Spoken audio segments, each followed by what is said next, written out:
okay, you will see that in the construction of the entire city, they also used travertine, okay? This yellow stone that you're seeing over there is also travertine.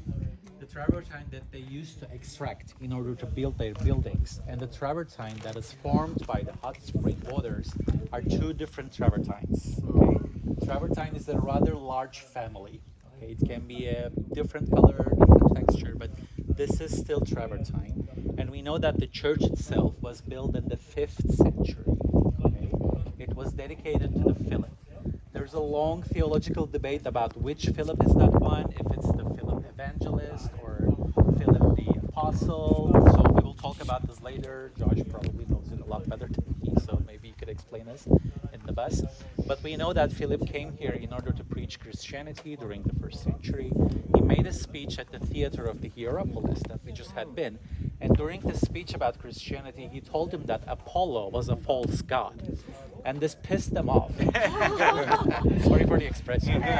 Because this is a pilgrimage point in the cult of Apollo. Okay, right now we're traveling to Jerusalem. The Muslim people travel to Mecca. In paganism, the notion of pilgrimage is not that different. If you're a follower of Apollo, you would travel to those many different Greek cities in order to visit his temples. Okay, so same thing also happened here in Hierapolis. In the city, people used to come here and consider this place as a pilgrimage point in the cult of Apollo. And when they used to come here, they would buy souvenirs. Okay, what is the most common souvenirs in this place? Is you would find a statue of Apollo, usually made out of bronze, usually made out of marble, sometimes some gems they used, for example, in those statues.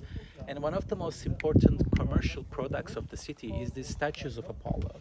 So when Philip says that he was a false god, the people living in the city, in particular the merchants, okay, selling those statues were quite mad, and they started throwing stones, according to the life account of Saint Philip, and they killed him inside of the theater. So the legend says that possibly they carried out later on, the Christians, they preserved the body, they buried it here, and top of it, after the 4th century, when they had enough political power in order to construct a church, they put a church on top of it, okay?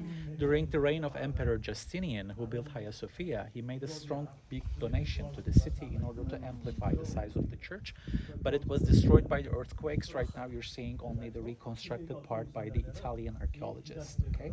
It has an octagon shape, which means that it has 8 different sides, as you can see. At the center, they say that they used to have the burial place, but during the excavations, they did not find any burial, okay? And also, very strangely, they did not find any altar. Where is the altar if this is a church, okay? That's why in the information panel it says martyrion. It doesn't really say church, okay?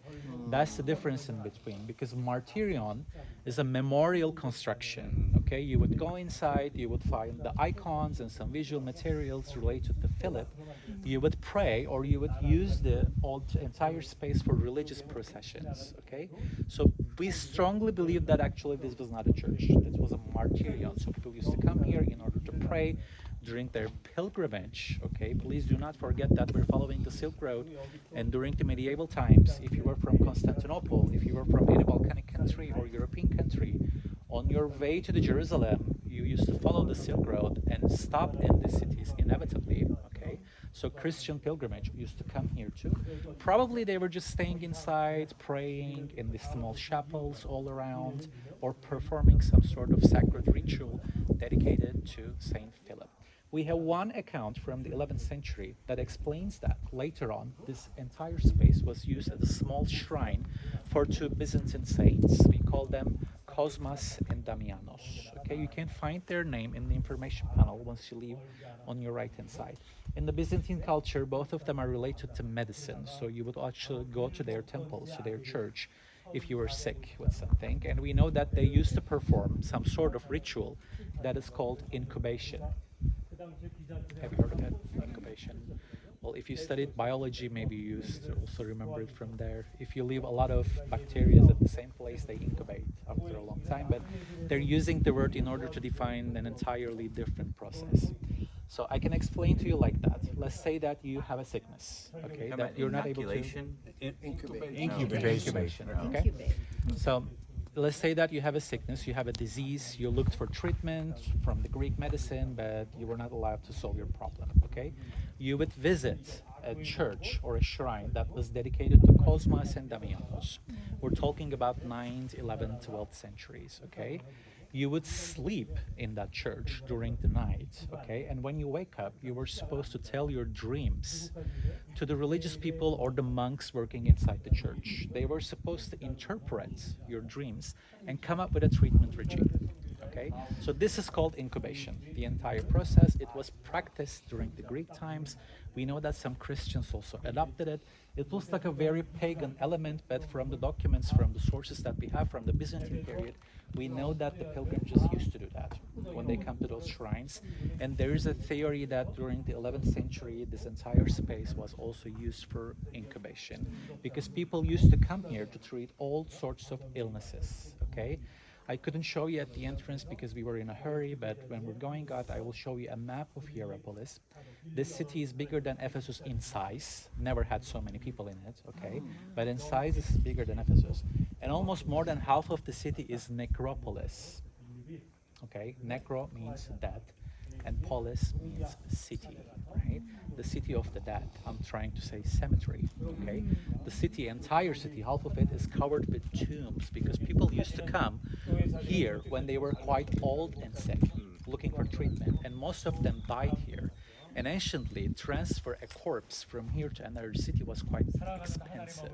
Okay, you couldn't do that, so they ended up being buried here. That's why the half of the city is necropolis. That's why this also used as a shrine to treat some illnesses and stuff like that. So Hierapolis has this weird relation to the death itself, gates of hell, necropolis, and stuff like that. Once we go to the Cleopatra pool, I will make some further explanations. Okay? Do we have any questions so far? Yeah. Oh yeah, thanks for asking. So I told you that during the time of Justinian, they renovated the church, okay? He and his famous wife, her name is Theodora, okay? They made huge donations to those cities in order to be reconstructed. So you will see some monograms that has the initials of Justinian and Theodora, okay? These are that. You will see the same things also in Ephesus. Let me go ahead. They're from the same period, more or less. That black arrow there shows that everything below it is from the original, right? It's probably a symbol used by the archaeologists. They have to numerate or give some symbols when they find it. When they're reconstructing it, they Because use in directions. Israel, they have a black line showing that everything is below it's original. Oh, So like, and that is, to me, I interpret it like a line. it's original. Yes. Yeah. It's original below it. Yes, Masada does that Masada too. does it. Yeah, Masada does that too. Yeah.